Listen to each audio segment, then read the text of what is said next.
Hello friends, Munmun কিচেনে তোমাদের সবাইকে স্বাগত। দেখো আমি আজকে আবার একটা নতুন রেসিপি নিয়ে হাজির হয়েছি। এটা হচ্ছে শিমের ভর্তা রেসিপি, যেটা গরম ভাতের সঙ্গে জাস্ট অসাধারণ, একেবারে জমে যাবে। এক থালা ভাত একদম নিমেষেই শেষ হয়ে যাবে। তো সঙ্গে থাকো, দেখতে থাকো। তার জন্য দেখো কতগুলো শিম আমি নিয়ে নিয়েছি। এই শিমগুলো একদম গোটা আছে, তবে এই শিমগুলোকে আমি এবারে দেখো ছোট ছোট করে কেটে নিয়েছি। যেভাবে একটা শিমকে দুটো টুকরো করে কেটেছি, কেটে ধুয়ে এবারে এটা একটা পাত্রের মধ্যে রেখে দিয়েছি। শিমগুলো বেশি কুচো করা চলবে না, একটা শিমকে দুটো কুচো করলেই কিন্তু হয়ে যাবে। তো দেখো এবারে আমি গ্যাসের উপরে একটা ফ্রাই প্যান বসিয়ে দিয়ে এতে 1 কাপ মতো জল দিয়েছি। জলটা কিন্তু বেশি দেওয়া যাবে না, 1 কাপ মতো জল দিয়ে তারপরে যে কেটে রাখা শিমগুলো ছিল সেই শিমগুলো ওর মধ্যে দিয়ে দিলাম।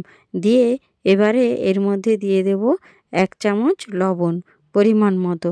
তো লবণটা দিয়ে ভালো করে নেড়ে চেড়ে এবারে এটাকে একটু ঢাকা দিয়ে একটু ভাপ তুলে সিদ্ধ করে নেব। তো সেদ্ধটা বেশি করা যাবে না এবং জলটাও কিন্তু বেশি দেওয়া যাবে না।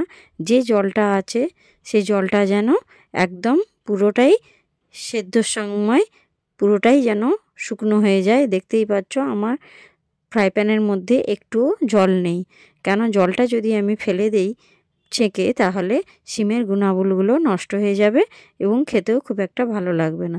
এবারে এটাকে আমি একটা ছেঁকে পাত্রের মধ্যে রেখে দিয়েছি। এপাশে দেখো মিক্সির একটা বোল নিয়ে নিয়েছি। এবারে যে শিমগুলো আমি ছেঁকে রেখেছিলাম সেগুলো একটু ঠান্ডা করে মিক্সির মধ্যে দিয়ে দিচ্ছি, দিয়ে এটাকে একটা পেস্ট করে নেব। তো শিমগুলোকে এমনভাবে বাটতে হবে যেন বেশি মিহি না হয়।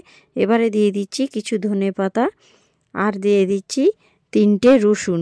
এইটা দিয়ে এবারে শিমটাকে একটু মিক্সিতে পেস্ট করে নেব।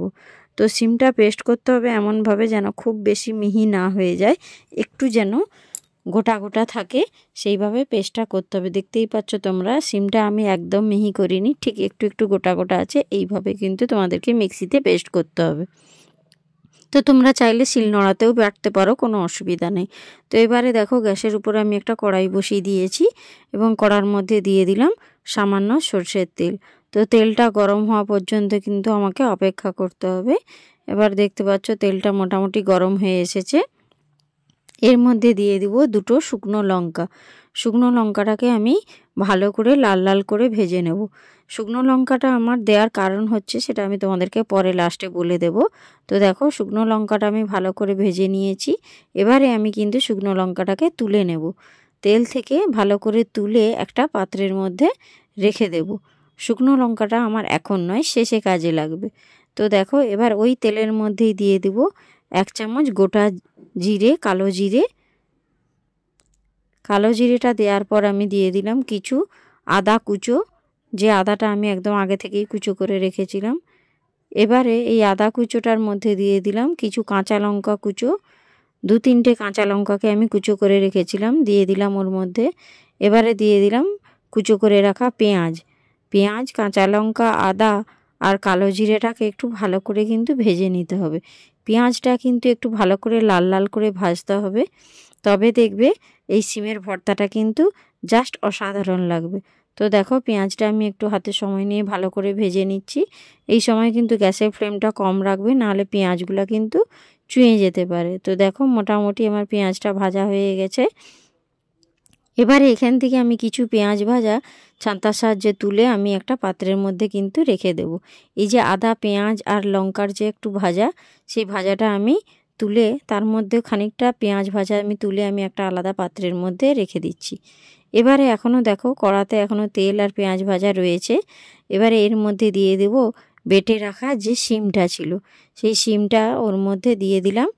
শিমের পেস্টটা ওর মধ্যে দিয়ে ভালো করে কিন্তু একটু ভেজে নিতে হবে। যতক্ষণ না ওই শিমের ভর্তা থেকে তেল ছেড়ে বেরিয়ে আসতেছে ততক্ষণ পর্যন্ত কিন্তু এই শিমটাকে ভালো করে ভাজতে হবে। তো দেখো এই সময় কিন্তু গ্যাসের ফ্লেমটা একদম লো রাখবে, নাহলে শিমের পেস্টটা কড়ার তলায় ধরে যেতে পারে। এবার দেখো নাড়তে নাড়তে শিমের ভেতর থেকে দেখো একদম তেল ছেড়ে বেরিয়ে এসেছে, কত সুন্দর শিমের পেস্টটা থেকে দেখতেই পাচ্ছ তোমরা তেল ছেড়ে বেরিয়ে এসেছে। এবারে মোটামুটি আমার ভর্তাটা হয়ে এসেছে। এবারে এর মধ্যে দিয়ে দেব 1 চামচ স্বাদ মতো লবণ, লবণটা খুব কম দেব কেন সেদ্ধর সময় আমি লবণ দিয়ে রেখেছিলাম। আর দিয়ে দেব 1 চামচ চিনি। এই চিনিটা আর লবণটা দিয়ে আবারও ভালো করে নেড়ে চেড়ে আর একটু ভেজে নিতে হবে, যাতে চিনিটা সমস্ত ভর্তার সাথে আর নুনটা সমস্ত ভর্তার সাথে মিশে যায়। ততক্ষণ পর্যন্ত নেড়ে চেড়ে ভালো করে একটু ভেজে নিতে হবে। এবার দেখতে পাচ্ছ শিমের ভর্তাটা মোটামুটি আমার রেডি হয়ে এসেছে। এই পর্যায়ে এর মধ্যে অ্যাড করব ভেজে রাখা যে পেঁয়াজগুলো। দেখতেই পাবে আমার মোটামুটি ভর্তাটা রেডি হয়ে গেছে। এবার এর মধ্যে দিয়ে দেব যে আমি পেঁয়াজ ভাজাটা আমি তুলে রেখেছিলাম, সেই পেঁয়াজ ভাজাটা আমি ওর মধ্যে দিয়ে দেব। তো যে কোনো ভর্তা মানেই জানো যে পেঁয়াজ ভাজা যদি দেয়া হয়, যেটাকে আমরা পেঁয়াজের বেরেস্তা বলি, সেই ভাজা যদি দাও যে কোনো ভর্তাই কিন্তু খেতে একদম অসাধারণ লাগে।